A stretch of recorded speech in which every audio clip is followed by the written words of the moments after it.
What would you do if you had lost everything? Your home, your family, your name, and all you had left were $3 silver and the clothes on your back. For 19-year-old Etta Sloan, this wasn't a question. It was the sharp-edged reality of her life in the autumn of 1882. She paid those last $3 for a deed to a pile of forgotten stones and rotten timbers.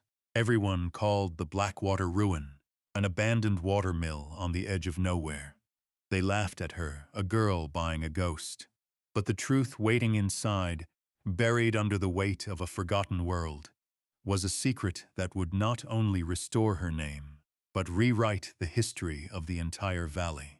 Settle in and let us know in the comments where you're watching from, as we tell the story of the girl who bought a ruin and found a kingdom. The dust of the road had settled into the very weave of her dress, a fine red grit that felt like a second skin. Etta Sloan walked with a steadiness that belied the tremor in her heart, her worn-out boots scuffing softly on the packed earth of Hollow Creek's main street. She kept her eyes forward, fixed on the hazy ridgeline that cupped the town, avoiding the curious and pitying glances from the doorways of the general store and the saloon. She knew what they saw. A girl too young to be so alone, her face smudged with fatigue, her father's old canvas satchel slung over a shoulder that seemed too slight to carry its meager weight. Inside was a spare shirt, a whetstone, a half-empty tin of coffee, and the heavy, invisible burden of grief. Her father, John Sloan, had been a miller, a man whose hands were always dusted with the fine, pale powder of his trade. He smelled of flour, sawdust, and honest work. He had taught her the language of the millstone, the song of the water wheel, the heft of a well-balanced tool. Then Silas Blackwood's bank had called in a note no one knew existed, and their world had crumbled like dry rotted wood. The mill was lost, then the house, and then, as if his heart could no longer bear the weight of a life's work undone, her father was gone too. She had buried him in a quiet churchyard, 2 counties over, a simple wooden cross, her only monument to a life of substance. Now she was here, drawn by the whisper of a place where a person could disappear, or perhaps begin again. Her father's last words to her had been a fevered murmur, his eyes looking past her back in time. "The foundation," he'd whispered, his hand fluttering at his chest. "Always check the foundation." She had thought it the ramblings of a dying man. Now, with nothing left, the words echoed with a strange and desperate weight. She had just enough money for a week's lodging and a few meals, and then she didn't let her mind venture that far.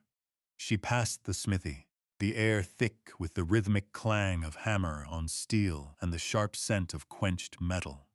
A group of men stood near the land office, laughing over something. Their laughter was loud, careless, the sound of men with full pockets and easy futures.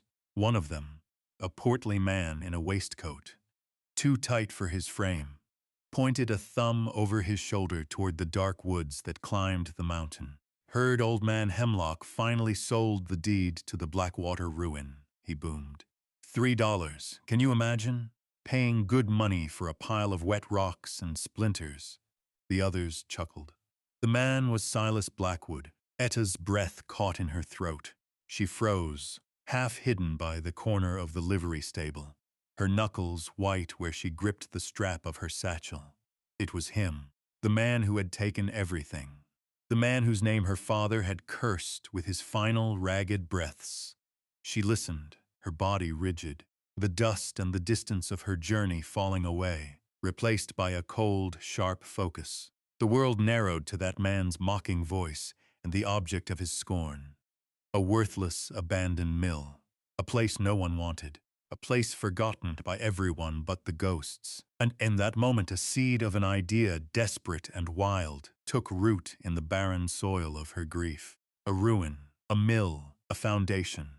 Etta spent that night in the cheapest boarding house in Hollow Creek, a cramped room under the eaves that smelled of boiled cabbage and old linen. She didn't sleep. Instead, she sat by the single window, watching the moon trace a silver path across the unfamiliar rooftops. her father's last words turning over and over in her mind. The foundation. Always check the foundation. In the pale, pre-dawn light, she made her decision. It wasn't a choice born of hope, but of necessity. It was the only thing in the world she could afford. She washed her face in the cold basin, tied her hair back with a piece of twine, and walked out into the morning chill before the town was fully awake. The county clerk's office was a small, dusty room filled with the scent of aging paper and dry ink. A thin man with spectacles perched on the end of his nose looked up from a massive ledger, his expression a mixture of boredom and impatience. "Yes?" he asked, his voice reedy. Etta's own voice was quiet but steady. "I've come about a deed." She placed her $3 on the polished wood of the counter. The coins were worn smooth, the last physical remnants of her old life. They made a small, definitive sound in the quiet room. The one for the old Blackwater Mill property. The clerk blinked. He looked from her young, earnest face to the coins, and then a slow smile spread across his lips.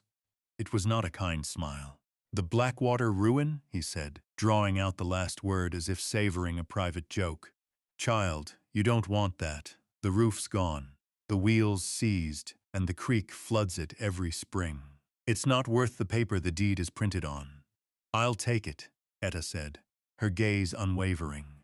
The clerk shrugged, the smile turning into a smirk. He shuffled through a stack of loose papers in a dusty cubbyhole marked unclaimed and forfeit. He pulled one out, yellowed and creased, and smoothed it on the counter. $3 buys you 100 acres of rock, rattlesnakes, and rotten wood. Your name? Etta Sloane. He dipped his pen, scratched her name onto the document with a flourish, and sanded it dry. He pushed the paper toward her and swept the coins into a drawer. "Pleasure doing business with you, Miss Sloane," he said, the mockery plain in his voice. She took the deed, the paper dry and fragile in her hands. It felt impossibly light, yet it was the heaviest thing she had ever held. It was the first thing that was truly hers. She folded it carefully and placed it in her satchel, turning to leave without another word. The clerk was already laughing to himself, shaking his head as he returned to his ledger. She had just bought herself a ghost, a shelter made of memory and decay. It was nothing, and it was everything. What was she thinking? A girl of 19 with nothing to her name, buying a pile of rubble. Was it desperation, or did she feel something that everyone else had missed? What secrets can a place hold when left to the mercy of time and nature? Let us know what you would do in her shoes in the comments below. And be sure to subscribe for more stories of hidden strength and quiet courage. The mill had been waiting a long time for someone to listen, and Etta Sloane was finally on her way. As Etta stepped back out into the main street, the deed tucked safely away, the morning sun seemed harsher, the shadows deeper. The town, which had felt merely indifferent before, now felt actively hostile. Whispers followed her like burrs on a wool blanket. She heard the clerk's laughter echo from the office and saw two women by the mercantile stop their conversation, cover their mouths with their hands, and stare. She was the town's new fool, the subject of its morning gossip. She kept walking, her chin held high, her focus narrowed to the single task of gathering what few supplies she could afford with the change left in her pocket. A small sack of flour, a box of matches, and a cheap, sturdy knife. As she exited the general store, a large figure blocked her path. Silas Blackwood stood before her, his bulk filling the doorway, a gold watch chain glinting against his expansive waistcoat. His face was florid, his eyes small and assessing. He looked down at her, a sneer playing on his lips.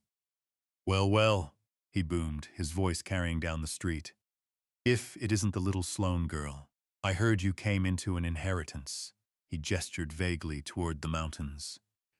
"Bought yourself a pile of rocks, did you? Following in your father's footsteps, it seems. A fondness for failed mills."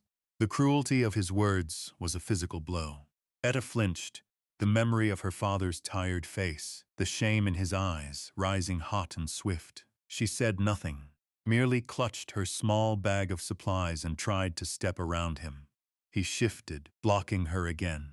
"Let me give you some advice, girl," he said, leaning in, his voice dropping to a confidential, condescending tone.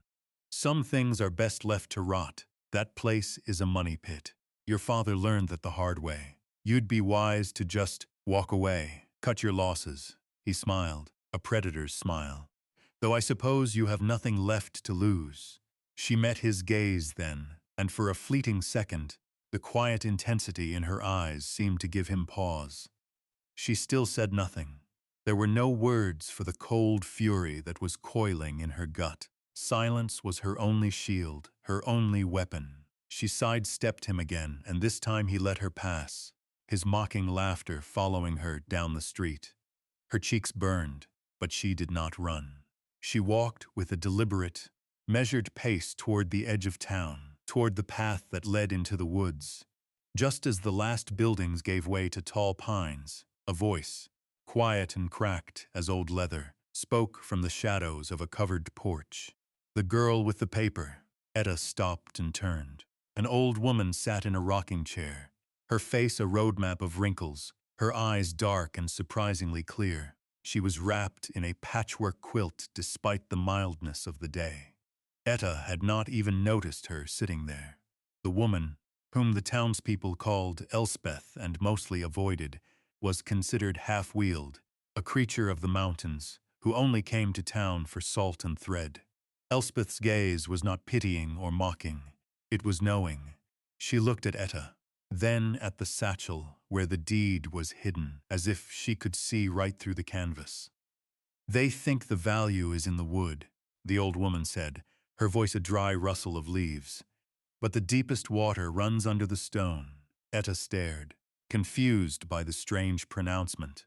The woman simply nodded, once a slow, deliberate gesture, and turned her gaze back to the mountains. The conversation, if it could be called that, was over.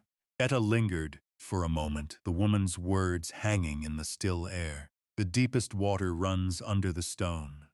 It made no more sense than her father's ramblings, yet it felt like a coin pressed into her hand, a thing of weight and value she did not yet understand.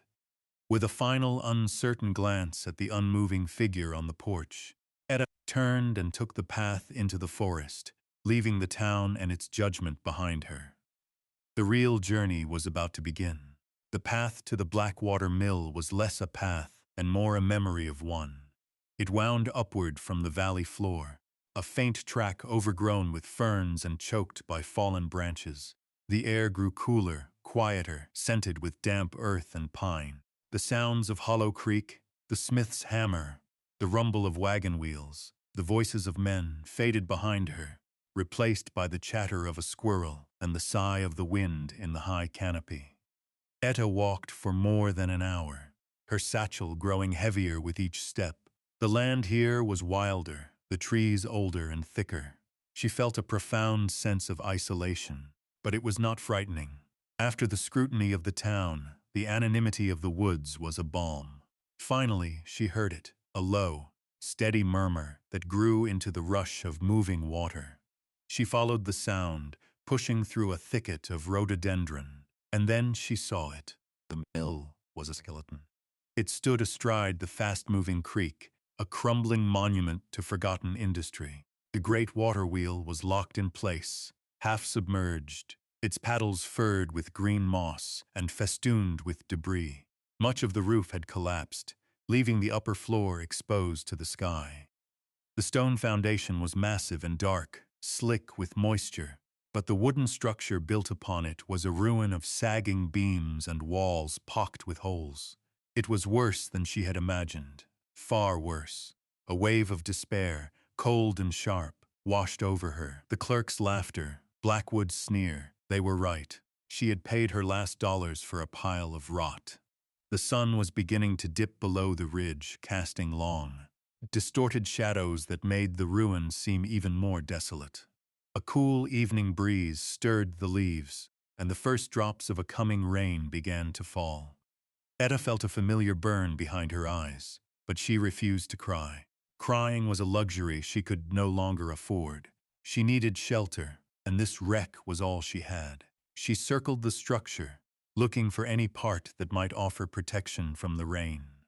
On the side facing away from the creek, a low overhang, where a loading dock might have once been, provided a sliver of dry ground. The space was barely large enough for her to sit with her back against the cold stone foundation. As she huddled there, pulling her thin coat tighter, a movement in the shadows caught her eye.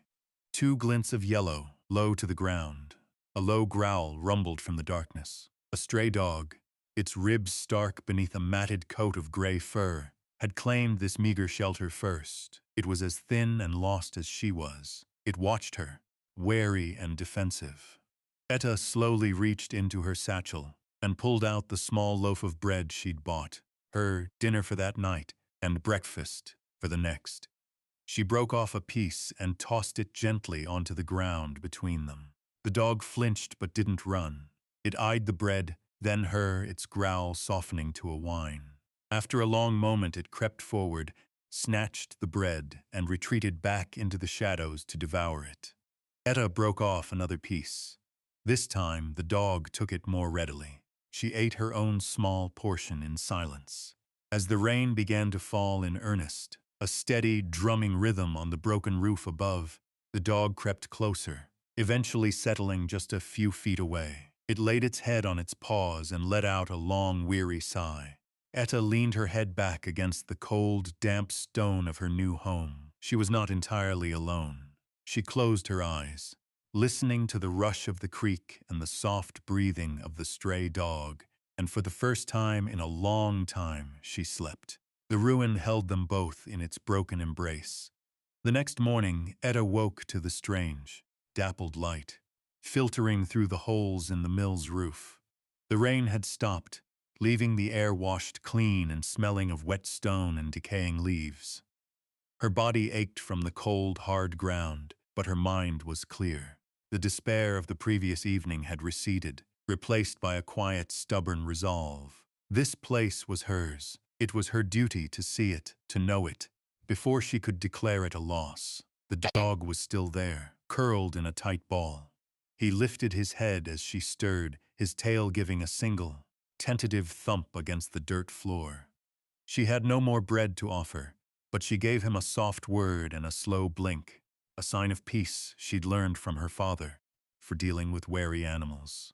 She decided to call him Ash, for his gray coat and his appearance from the ashes of her own life. Leaving him to rest, Etta began her first true exploration of the mill. The ground floor was a cavern of debris. Rotted planks, rusted machine parts, and layers of silt and leaves covered everything. In the center of the vast room, like the heart of a dead giant, sat the millstone. It was a magnificent thing, a single, solid piece of French burstone, at least 4 feet in diameter and thick as a man's chest. It was not in its proper place. The massive wooden housing that should have held it, the ton, had splintered and collapsed, and the stone itself had shifted, coming to rest at a slight, unnatural angle on the floor. It was a symbol of the mill's complete failure, its very purpose broken and displaced. Etta spent the morning simply clearing a space, using a broken plank to scrape the muck and debris away from the center of the room. It was heavy, dirty work. Ash watched her, a silent, furry shadow. As she worked her way closer to the great stone, she began to notice something strange. The floor of the mill was mostly packed earth and rough-hewn flagstones, uneven and practical. But the area directly beneath the millstone was different. Here, the stones were flatter, more uniform, fitted together with a precision that was out of place with the rustic construction of the rest of the foundation. It was almost like a deliberate platform, a stage for the main event. She ran her hand over the surface. It was cool and smooth. Her father's voice echoed in her mind. The foundation. She knelt, peering closer at the giant millstone itself. It was covered in a fine layer of grime. Using the sleeve of her coat, she wiped at the curved edge of the stone, near the bottom where it met the peculiar floor. And there it was, her first real clue, a small, faint carving, no bigger than her thumb, It was not a maker's mark, nor was it a random scratch from its fall. It was a deliberate shape, elegantly carved into the hard quartz of the birthstone, a single five-pointed star. It was so faint, so unexpected, that she almost dismissed it. Anyone else would have. But Etta had spent her childhood in a mill. She knew these stones. They were commodities, tools. They were marked for weight or origin, but never decorated, never personalized. A star. Why would anyone carve a star on the side of a millstone? It refused to fit. The precise stone floor beneath, the cryptic carving on the side. It was a discordant note in the ruined symphony of decay. She didn't understand it, not yet.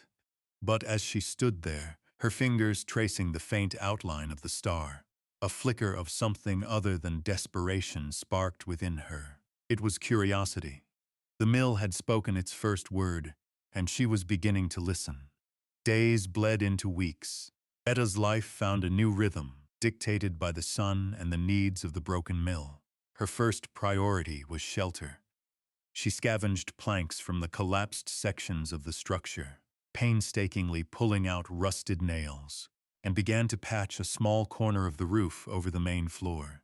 It was slow, arduous work. Her hands, soft from a year of idleness and grief, quickly became calloused, then blistered, then calloused again. She learned the feel of the wood, the heft of the stones, the way the light moved through the space during the day.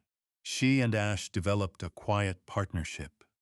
He would follow her as she worked, a silent sentinel, and at night, they would share the warmth of a small, carefully managed fire she built in a makeshift hearth of stacked stones. He was her only companion, and his steady presence was a constant grounding comfort. Every day, her work would bring her back to the center of the room, to the mystery of the millstone. The strange, perfect section of floor and the star carved on the stone's edge became a focal point in her mind. She swept it clean daily, studying it from every angle. The words of the old woman, Elspeth, returned to her. The deepest water runs under the stone. Was it a literal warning about the creek or something more? One afternoon, driven by a frustration she couldn't name, she took the old crowbar she had found amidst the debris and tried to pry at the edge of one of the finely fitted flagstones beneath the millstone. She wedged the tip into a hairline crack and threw her entire weight against it. The bar groaned, but the stone didn't move. It was sealed, as if it were one solid piece. Defeated, she sat back on her heels, breathing heavily, her gaze falling once more upon the star carving. She traced its shape again, the 5 points, the clean lines. It was then that a memory, faint and dusty as old flour, surfaced in her mind. She was a little girl, sitting on a stool in her father's office as he worked on his ledgers. He wasn't just writing numbers. He was sealing a letter, and before he pressed his signet ring into the hot wax, he showed it to her. The signet was not the family initial, but a small, perfect star. "It's the miller's mark, Etta," he had said, his voice warm and proud. "Passed down from my grandfather. It means the work is true. It means it's ours." Her breath caught. It wasn't just a star, it was his star, her family's mark, a mark of ownership, of identity. She scrambled back to the stone, her heart hammering against her ribs. This wasn't a random decoration. It was a sign, a message left by someone who knew the miller's mark. Her grandfather? Her great-grandfather? The labor of the past weeks had changed her. She was no longer just a grieving girl. Her hands had learned the language of the mill, and now her mind was beginning to understand its grammar. The star wasn't just a clue, it was a key. The floor wasn't just a platform, it was a lock. Her father's words and Elspeth's cryptic message began to converge into a single point of startling clarity. The foundation, the stone. She looked from the carving to the sealed floor, and a wild, incredible thought began to take shape. The treasure of the Blackwater Mill wasn't the structure itself, but something hidden deep within its heart, waiting for someone who knew the sign. The realization settled over Etta not with a crash, but with a profound and sudden stillness. The star was not on the stone, it was the key. She looked closer at the carving, her fingers tracing the outline with a new, trembling reverence. It wasn't just etched into the surface. There were faint, almost invisible seams around it. It was a separate piece, inlaid with masterful precision. Her knife. She retrieved the cheap, sturdy blade from her belt, its point honed sharp on her father's old whetstone. With the care of a surgeon, she inserted the very tip into one of the hairlines and gently, carefully began to pry. For a moment nothing happened. Then, with a faint click, the small stone star loosened. It came free in her hand, a solid piece of granite shaped and fitted perfectly.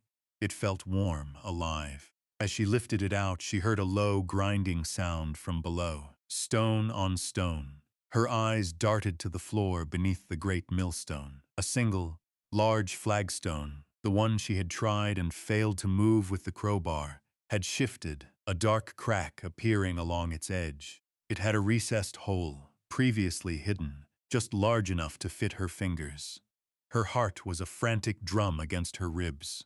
With Ash whining softly at her side, sensing her agitation, she knelt and pulled. The stone was heavy, but it lifted, pivoting on a hidden mechanism. Beneath it was not dirt or bedrock, but a dark, square cavity, lined with slate to keep out the damp. It was a hidden chamber, a stone safe. She reached for her lantern, her hands shaking so badly, it took 2 tries to strike a match. The flame caught, casting a warm, golden glow. She lowered the lantern into the opening. The light fell upon a tin box, dark and sealed with wax. It was an old biscuit tin, but it had been carefully wrapped in oilcloth to protect it from the elements. Time had stood still in this small, dark space. With painstaking slowness, she lifted the box out. It was heavier than it should have been. She set it on the floor and used her knife to break the brittle wax seal and pry open the lid. The first thing she saw was a deerskin pouch, tied shut with a leather thong. It was soft and worn, and when she lifted it, it was surprisingly heavy. She fumbled with the knot, her fingers clumsy with anticipation.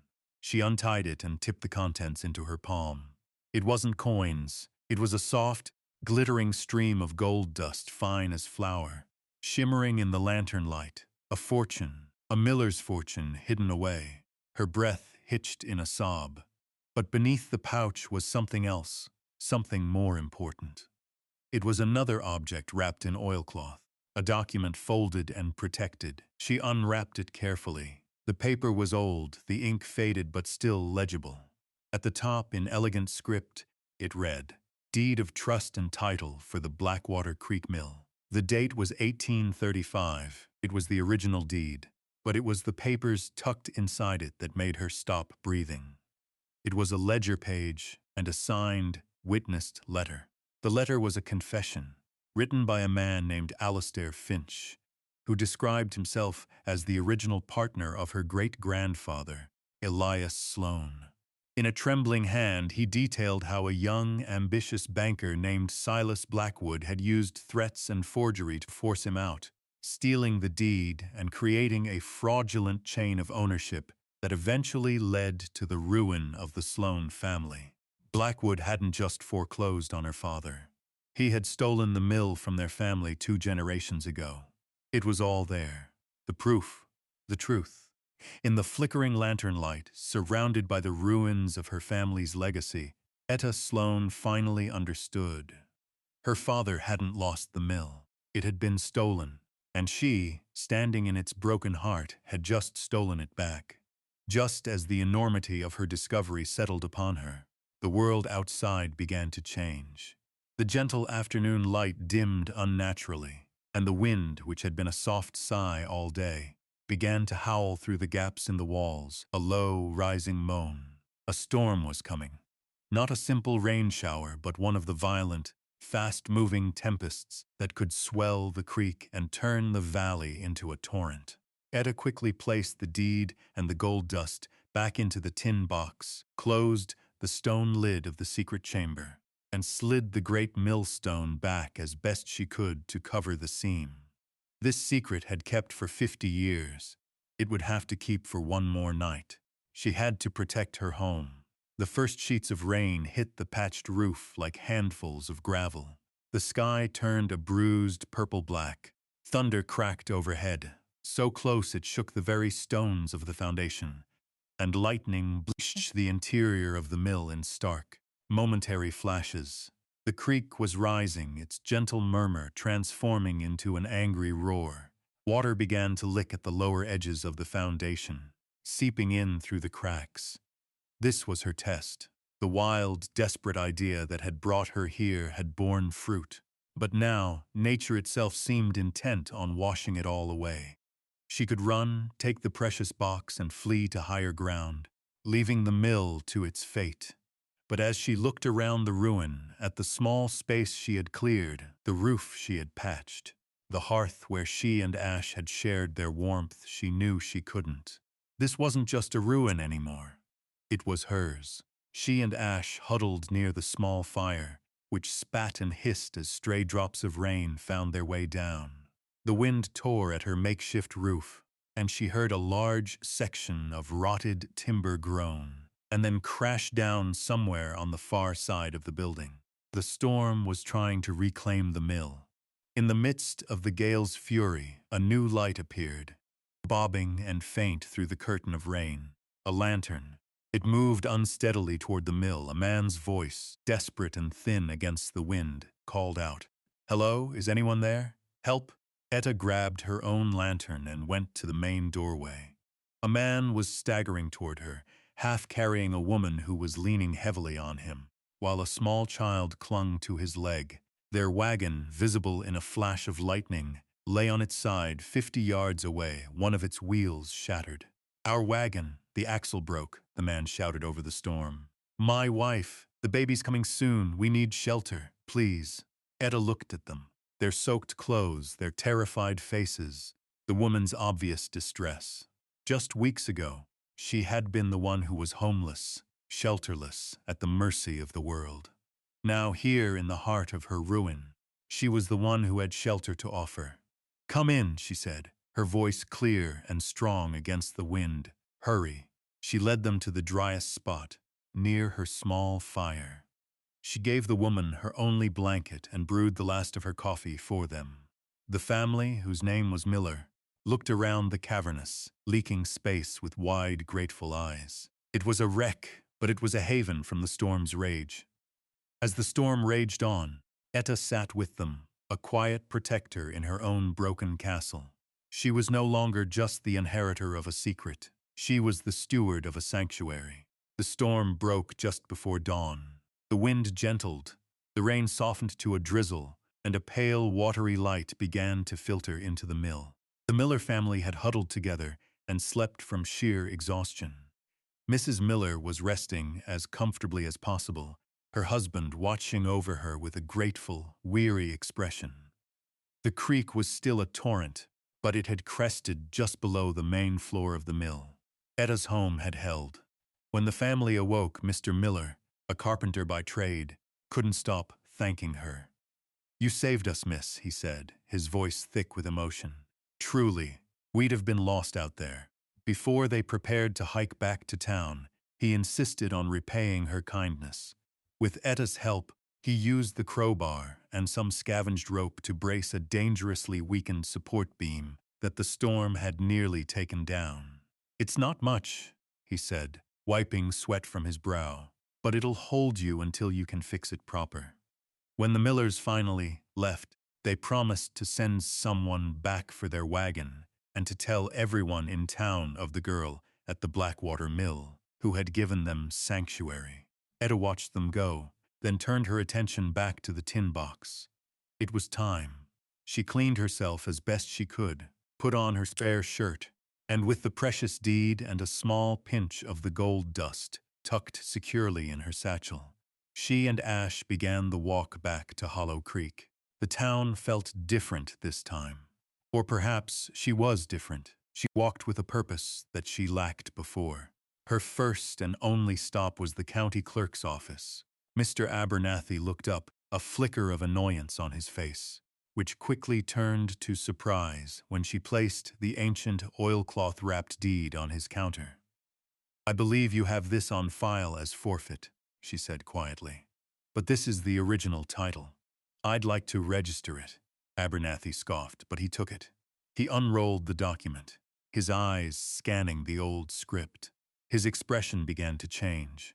He read the date, the signatures, the property description. He then pulled out his own ledger, the one with the forged chain of title. He compared them, his finger tracing the lines, his brow furrowed in concentration. The room was silent for a long time.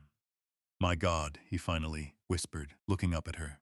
His derisive smirk completely gone, replaced by awe. "Where did you get this?" "It was in the foundation," Etta said simply. The news, combined with the Miller family's dramatic story of their rescue, swept through Hollow Creek like a flash flood. The girl who bought the ruin, the girl who weathered the storm, the girl who sheltered a family, the fool had become a figure of folklore overnight. Silas Blackwood heard the rumors. He saw Mr. Abernathy hurrying toward the sheriff's office with the deeds in his hand. Late that afternoon, Blackwood rode out to the mill himself. He found Etta calmly clearing debris near the water wheel. He dismounted, his usual bluster gone. His face was pale, his movements stiff. He looked at the ruin, then at the quiet, determined girl who was now its master. He saw the truth in her steady, unflinching gaze. He opened his mouth to speak, to threaten or bargain, but no words came out. He was a man built on a foundation of lies, and she had just shown everyone the bedrock beneath. Humbled and exposed, he turned without a word, mounted his horse, and rode away, a smaller man than the one who had arrived. The townspeople's whispers had not stopped, but their tone had changed. Laughter had become reverence. Mockery had turned to respect. Months passed. The vibrant green of summer gave way to the gold and rust of late autumn. The Blackwater Mill was no longer a skeleton. With the help of Mr. Miller and a few other men from town, paid fairly with a small amount of the hidden gold, the roof was fully repaired. New windows were set in the walls, and the main floor was cleared and swept clean. The great water wheel, its axle repaired and gears cleaned, now turned slowly in the current. It wasn't grinding grain yet. The massive millstone still sat silent in the center of the room, its secret kept by Etta.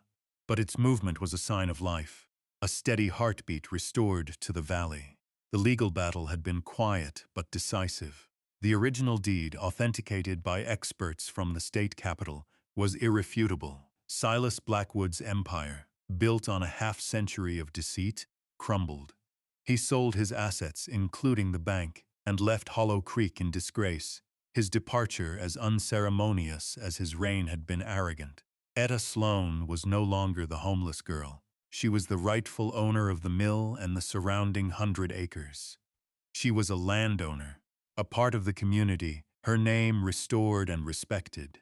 In the warm light of a late afternoon, Etta stood on the newly built porch that overlooked the creek.